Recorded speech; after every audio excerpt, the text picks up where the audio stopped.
Conto alla rovescia che si è azzerato per la sesta corsa, premio Monopoli, confronto per anziani di categoria C e D.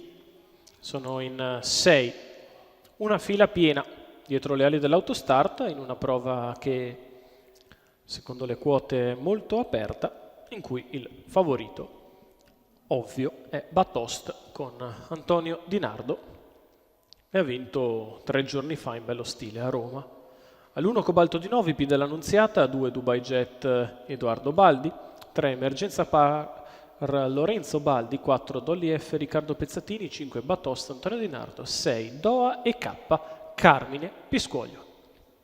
Macchina che prende velocità, si parte, rinuncia al lancio Dolly F, scatta Emergenza Par che prova a scavalcare Cobalto di No e ci riesce in breve, e così si mettono in fila indiana già allo stacco della macchina, con le posizioni ben definite. Emergenza Par al comando, Cobalto di No in seconda posizione, in terza Dubai Jet, poi Dolly F, quindi Batost, alla retroguardia Doe K. 14,5 il lancio per Emergenza Par, che si mantiene in evidenza nei confronti di Cobalto di No, Dubai Jet, Dolly F, Batost, mentre galoppa in coda Doe K.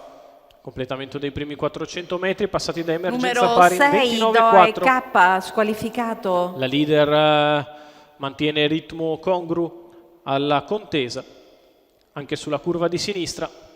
Tende a muovere Batost all'esterno, dopo 600 passati in 44,8. Passaggio davanti alle tribune, Emergenza Par in vantaggio, Cobalto di No nella sua scia, terzo in corda è Dubai Jet, avanza Batost allo scoperto, si porta in scia Dolly F. 59,4 per i primi 800 di gara, 30 di seconda frazione, Emergenza Par che continua a camminare per tenere a distanza gli inseguitori. In corda rimane Cobalto di No che precede Dubai Jet, 1000 passati in 1,14 spaccato. Emergenza Par in vantaggio, Batost che prova a avvicinarsi al largo, in corda Cobalto di No, in pariglia Dolly F, rimane in coda Dubai Jet.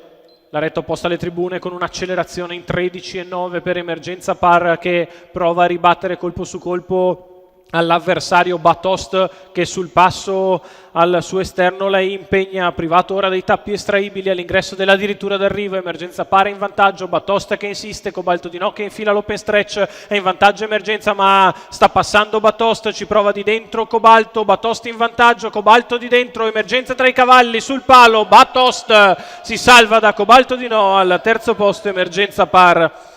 28,8 ancora da arrivare, 1,12,8 il ragguaglio cronometrico per il secondo successo in 3 giorni di Batost. Antonio Di Nardo per Gennaro Casillo, i colori della scuderia rosso crociata, percorso scoperto vincente del figlio di Pascià l'Est, che conferma l'ottimo stato di forma, batte Emergenza Par, respinge il finale interno di Cobalto di No che è secondo di mezza testa. Al terzo Emergenza Par ancora a contatto in una retta d'arrivo vibrante e bellissima. La spunta la qualità di Batost, le mani di Antonio Di Nardo, il lavoro di Gennaro Casillo e la proprietà della scuderia rosso crociata. Il successo di Batost in questo centrale di giornata, premio Monopoli, vince tutta strada di fuori Batost.